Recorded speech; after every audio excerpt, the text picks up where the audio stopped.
بسم الله الرحمن الرحیم. د ټول نه مخکې زه د خیبر پښتونخوا خلکو ته، د پاکستان خلکو ته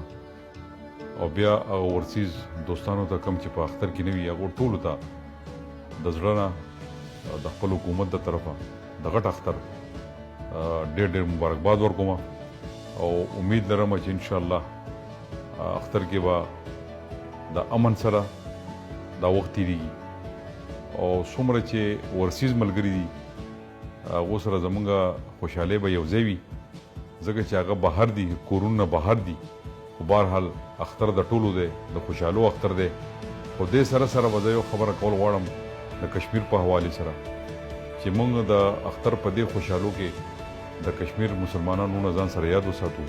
بلکې اوورآل چې څومره مسلمانان دي او په سخته کې دي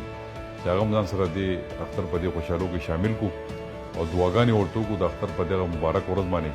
چې الله تعالی دې په مسلمانانو په علاقو باندې امن راولي او خدای دې مسلمانان یو ځای کړي، خدای د هغوی اتحاد اتفاق نصیب کړي.